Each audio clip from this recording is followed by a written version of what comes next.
Wednesday morning.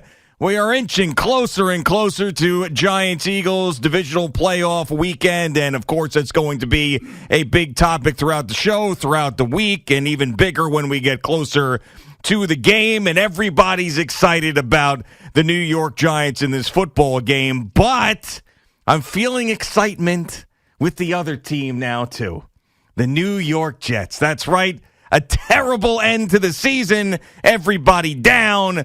Offensive coordinator gone. Is Rob Saleh a good coach? Can you really bring back Zach Wilson? All that negativity's there.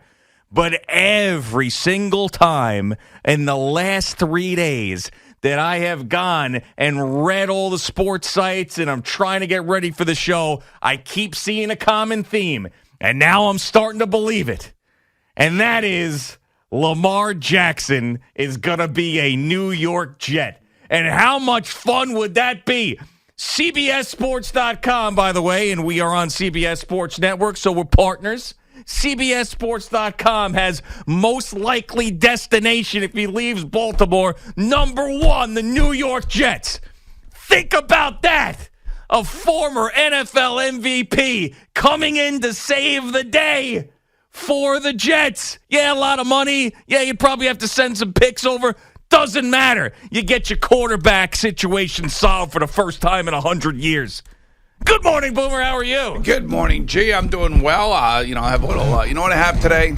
Went out for a nice steak dinner last night. Oh, nice. So I had that steak dinner feeling the next morning. Oh, yes. You know what I'm saying? You're going to have to drop a mean one about 10:30. Went to American Cut. It was great. Oh, awesome. It's right over here in Greenwich. It's oh, my gosh. I'm jealous. Great place. Anyway, so, yeah, but I feel like that this morning. I know exactly what you're saying. You feel like the bowl of scalloped potatoes. Yeah, we didn't have scalloped potatoes, just a little potato puree, which with some spinach. It was great. But anyway, so anyway, that's how I feel. And now you open this show with Lamar Jackson, all right, to the Jets. All right, let's just go through this quickly as to what it would cost the Jets to acquire Lamar Jackson, and whether or not it makes sense. Makes a ton of sense. Okay. All right. Well, okay. So let's go through it. Mm-hmm. So to me, I would not do that here right now.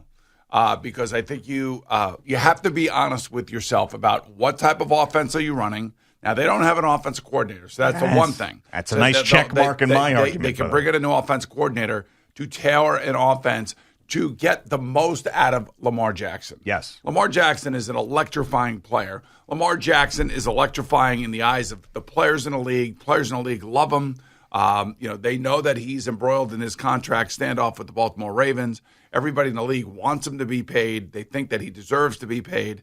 And you got to remember, he thinks he deserves to be paid more than what the Cleveland Browns have given Deshaun Watson. So that contract was just an unbelievable contract, and the Cleveland Browns had to basically bribe Deshaun Watson to accept the trade to their team. Yeah.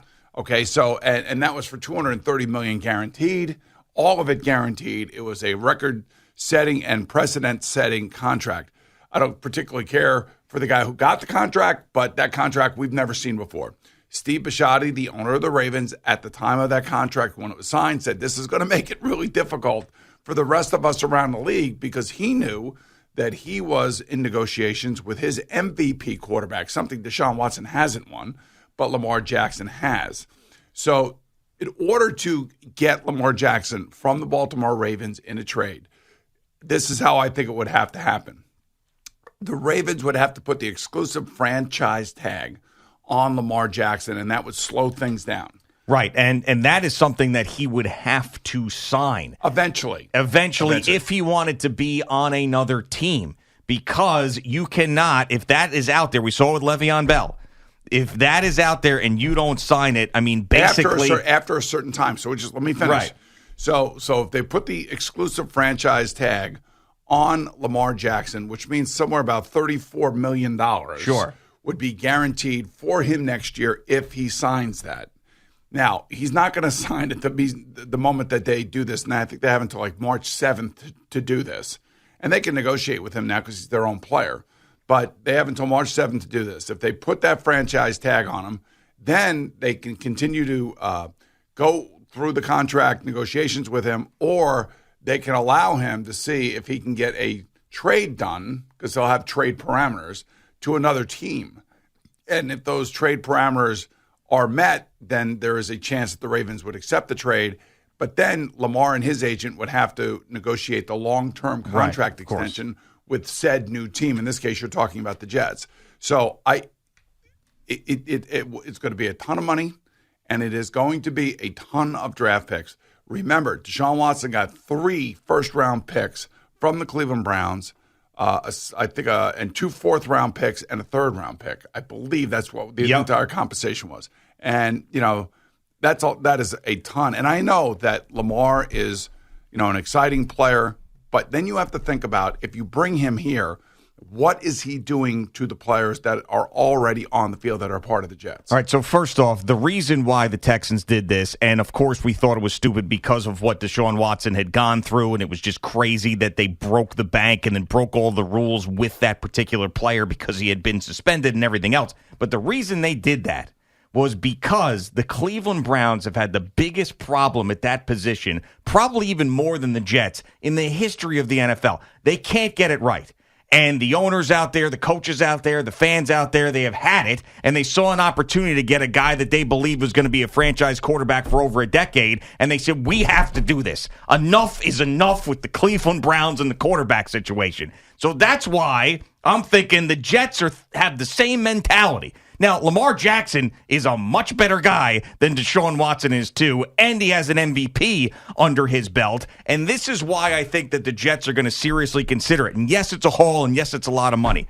As I mentioned to you at the end of the Jets season, there will come a point in this offseason where Rob Saleh and Joe Douglas are going to be sitting together, and they're going to know that this season will determine their futures, this upcoming season in 2023.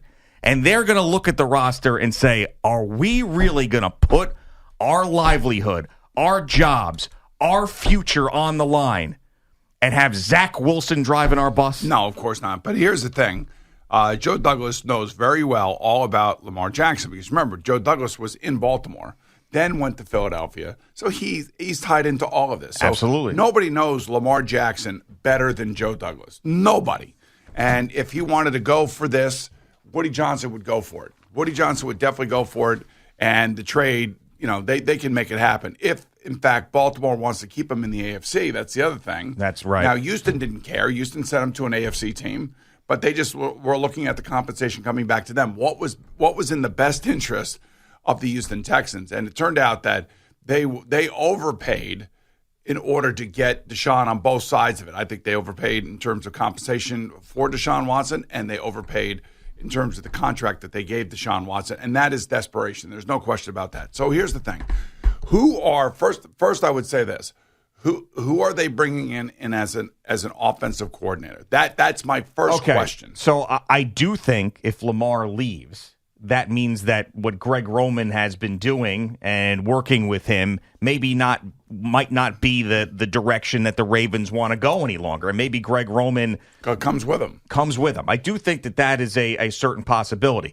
Now, as far as other names that could work out with Lamar Jackson, there's got to be other guys out there. There's a million candidates. There's people who know how to run offenses that are certainly can tailor to Lamar Jackson. But without a doubt, they're going to have to pair him with an offensive coordinator that gets the best out of him. Everybody would believe that. You can't put him in the same offense that you would put Justin Herbert in. So there's just no way. So here's the other thing.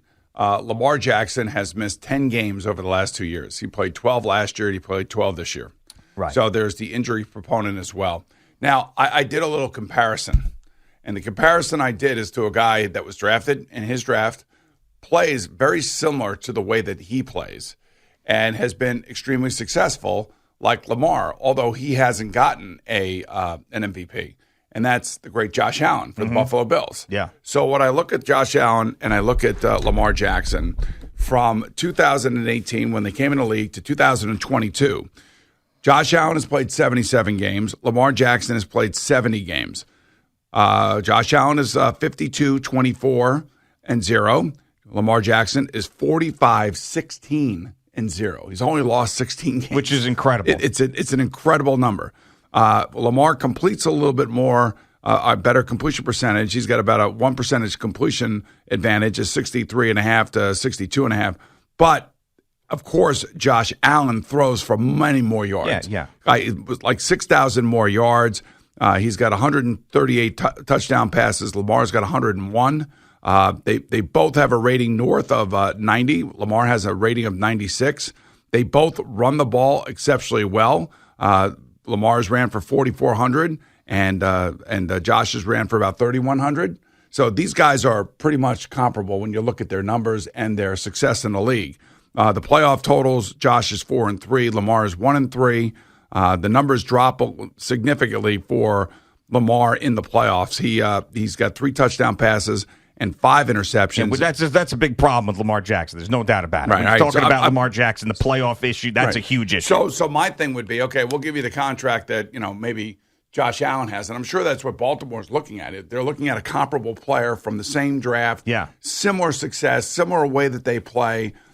Josh Allen is certainly the face of the Bills, and there's no question that Lamar Jackson is the face of the Baltimore Ravens. If I were Lamar, I would not want to leave Baltimore, and I know he probably feels slighted and ticked off and everything else. I would want to stay with John Harbaugh. I would want to stay with Greg Roman because they believe in you, man. Your team believes in you. Now, if you come here to New York, now you have to get to know new teammates. And I'm telling you, the wide receivers are not going to be overly happy with this. Well, but they're also coming from a situation where they've dealt with Zach Wilson, Joe Flacco, and Mike White, a hurt Mike White. That's what they're dealing with. I mean, Garrett Wilson was talking about Mike White like Mike White was Tom Brady. I mean, that's how unbelievable he felt when Mike White was the quarterback. Now, yes, as far as the offense goes and not getting as many targets, but as you mentioned, 45-16. Nobody is complaining when you're winning these games. Absolutely nobody. And I believe that the Jets, with what Joe Douglas has done through the draft and with this younger roster, he has built a team similar to what the Baltimore Ravens can be on defense, and they can win games like that. Now, getting to the playoffs and him getting over that hump, that's a discussion that has to be had. But you can make the Jets the Lamar Ravens, Baltimore Ravens. You can. Now, you can essentially flip that right now by getting that player. Here's the one thing that I will agree with you on in terms of bringing him here, and that is the fact that the Jets are like the Cleveland Browns, that they are desperate for a quarterback, and they need somebody that is going to excite the locker room, excite the team, and excite the fan base. There is no question about that. The question is, are you willing to give up the compensation? What he would pay? I'm not worried about the money part of it because he'll pay. The question, how much money? Is it 5 years, $250 million? And, all of that guaranteed? Are you going to do that for a guy that, has missed 10 games over the last 2 years? Yeah, I mean, because it's 5 years and it's not 10 years. And he's 25 years old as we sit here talking about him right now. So, yes, I would absolutely do that. I mean, just think about how many Jet fans would just be thrilled and be running and buying season tickets and buying the jerseys. There's no question about it. It would be insane, and this is that organization. There's a lot of organizations out there that are trying to link Lamar Jackson to them, in these articles, and I'm like, they don't need that. That doesn't make sense for them. But the Jets, it does make sense for them in the history of the organization. So yes. Do you think my player comparison is fair? I think Josh Allen is a much better player. I'm not saying, but the player comparison is fair because they're the same age. They played about the same amount of games. They do have, a really good. Both the players have tremendous records as starting quarterbacks. Yeah, it is. And if I were the Baltimore Ravens, I would be arguing that. I would be saying, look at the Josh Allen. Yes, I would be doing exactly what you did. I do think Josh Allen is a better player, but the issue is, will Lamar Jackson back off of wanting more than Deshaun Watson? Right. At any point, will he? Because that's going to be the big deal. Now, if you think Woody Johnson doesn't care and he'll just give him that money, then that's a non-factor. Woody Johnson wants to win. Look, he's not getting any younger. Right. They want to win. They have plenty of money. The salary cap's going to go up to 200. I think they're estimating up to $225 million. Yeah. So that cap's going to go up. There's going to be room there. They can move other contracts around. They still have to give other contracts to other players. And, within this contract, within the 5 years of this contract, let's assuming that it's 5 years, Quinnen Williams has got to get paid. Yep. You're going to end up at some point have to pay Garrett Wilson, assuming Sauce that Gardner, yeah, of course. Sauce Gardner. Now, it would be interesting to see what Garrett Wilson thinks of this. I feel like players in the NFL love Lamar Jackson and would be excited. They do. If he would. Yeah, so I think. But they also love their numbers. That's why Marquise Brown wanted to leave and go play with, what a mistake he made. He went to the Arizona Cardinals and just went on a sinking ship. Which is a mess, yeah. So, right. I mean, I understand your argument, and your argument makes 100% sense, especially because of the offensive coordinator and because the open position there. And, if Greg Roman came along with him or somebody like Greg Roman that understood Lamar, and, because one of the reasons Lamar has been so successful is because of the way that Greg Roman has tailored the offense around his unique skill set of being able to run with the ball like a running back. Yeah. I mean, he's Barry Sanders, but he's a slender Barry Sanders. Right. And let's not forget, last year, the New York Jets were about to pull off a trade and send a lot of compensation and give a lot of money to Tyreek Hill. So it is in their mind that they would do something like that. There is no question in my mind that if they decided to do that, it would just ignite the fan base. They would be over the moon. There's no question, because this player is in the midst of his prime. But you wouldn't do it at the end of the day. I would wonder about the other players that he's playing with, the wide receivers here. Yeah. And whether or not they would be happy. And maybe they wouldn't be happy, so maybe you then up and trading some of those guys and bringing in, guys like Slayton and Isaiah Hodgins, guys that you're not paying a lot of money to. Yeah, exactly. But I know one thing, and we've seen this through this year. Elijah Moore's frustrated. He's not getting his touches. Yeah. And Garrett Wilson frustrated because there were games where he was wide open and he wasn't getting hit or the ball wasn't being thrown to them. And I know that they all look at the stats. I know they all compare themselves to the high-end wide receivers in the league. And they're all wondering why they're not getting the ball thrown to them. Believe you me, they all know it. So the question would be, how does that impact that room? And would those guys want him here? Well, unless you're going to find me a better option than Lamar Jackson in this offseason, then they got nothing to complain about. Like, to me, this is really the question of the moment for the New York Jets. What are they doing at their quarterback position? If they bring in Lamar, then and maybe you're happy about this, and maybe other Jet fans will be happy about this, but if they bring in Lamar, that means Zach Wilson is gone. Because he's not running this offense. Of course. That would be the end of it. And you can't have, Zach in his mind, I'm sure, still thinks of himself as a number one quarterback. You heard what he said on Getaway Day. Yeah, of course, yeah. I'm going to make it a holy hell for the guy that they bring in here behind me, thinking that Mike White and Joe Flacco, I guess, are gone. So, he made that declaration that day. Yeah, he I'm did. Like, who are you to be making declarations like this? Just shut up. Keep your head down and get the hell out of here. And you know what? He might be getting the hell out of here. And I think that the Jets should be doing everything they can to get Lamar Jackson if it does break down with the Baltimore Ravens. All right, Boomer and Gio on the Fan and CBS Sports Network. Jerry Recco joins us in just a couple of minutes.